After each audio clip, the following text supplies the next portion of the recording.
Assalamu alaikum warahmatullahi wabarakatuh. Welcome to Juba Institute of Professionals. Waa koorsadeen real English phrases. Phrase waa muhiim waana luqadda daily loo isticmaalo. Waana muhiim qofku inuu si fiican u barto.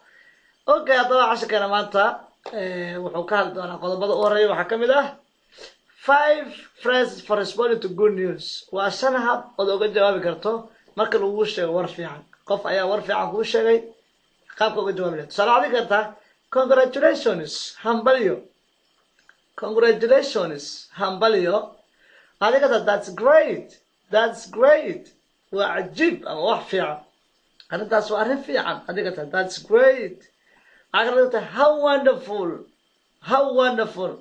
Ma cajiibsana, ma sha Allah cajiibsana. Adiga awesome.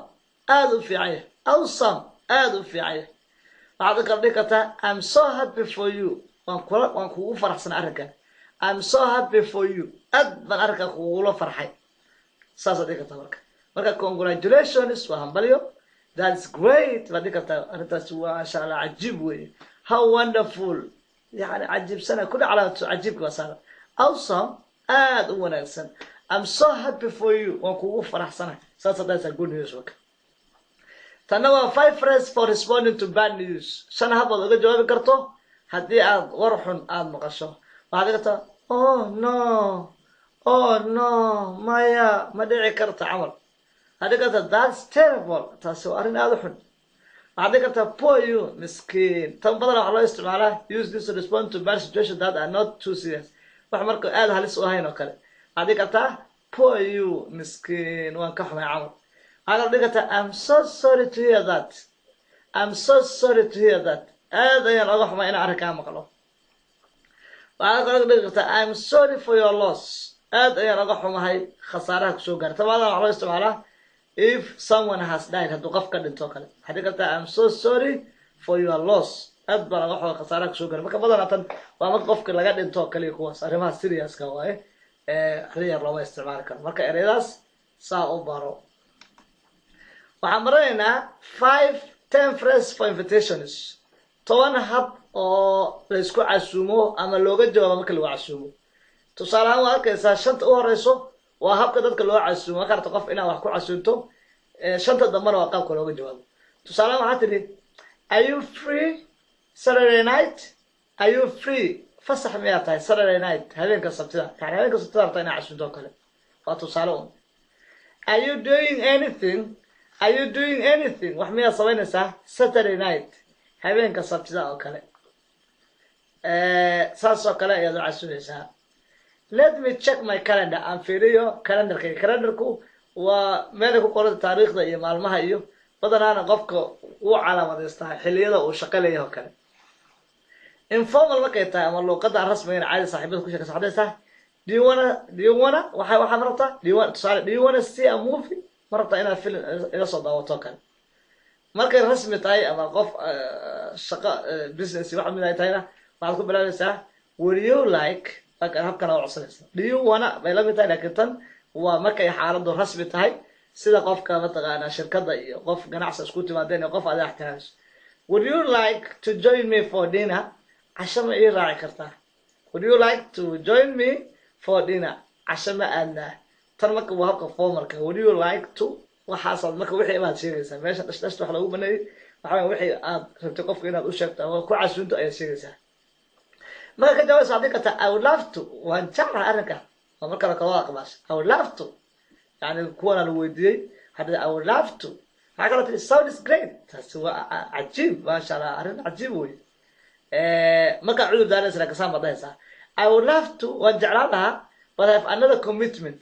Ballan kale leh. I have another commitment. Ballan kale ayaa leeyahay meel kale hawl kale ayaa ii taalo weey. Waxa kale dhigata I don't think I can umaleyn maayo inaan arrintaas sameyn karo. Maybe another time waqti kale nooga dhig. Marka waxa arkaysaa labada u horeyso waad ajiibtay. I would love to. Waan jecel sano waxa tiri would you like to join me for dinner? That's why I would love to. Waxa kale tiri tusaale adu kuwaas kale ka wadiiso. Sounds great. Kuwaas oo marka aqbasho.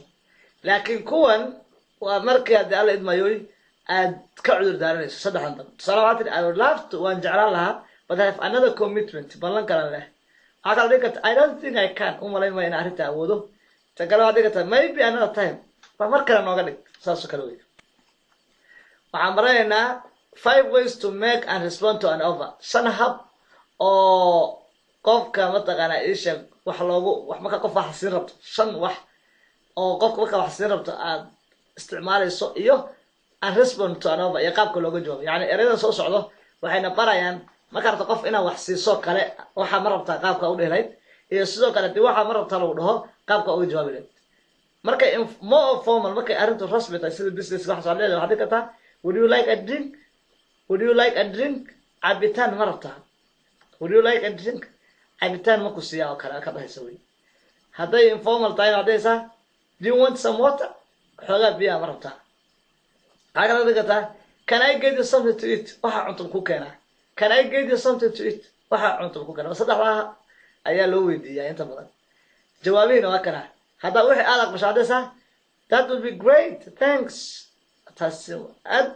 ha isi way oo mahadsantahay that would be great thanks yes bay ka dhiganta ha waa aqbashay wixii marka la yiraahdo waxa ma ku siiyaa waa aqbashay that would be great thanks ha ajib way aad baad u mahadsantahay waxa ka dhigata no my thanks oo mahadsantahay I'm okay marka wixii la rabo inuu siiyo laba mid un way inaad haddaad aqbasho saana u dhaysaa kale that would be great thanks yes bay ka dhiganta yani ajib way waa mahadsantahay oo kale tiri waxa kale tiri no thanks I'm okay markan oo kale waa marka diidayso waayo waxaan maraynaa 6 phrase for talking about future plans markaad ka hadlayso future plans qorshayaal mustaqbalka ku yaalo salaadi kata I am going to waxa sameyn rabaa I am planning to waxaan qorsheynaa waxa I hope to waxaan rajaynayaa inaan waxa sameeyo I would like to waxaan jeclaan waxa inaan sameeyo I might waxa laga yaabaa tan marka waxoogaa possibility wayay I might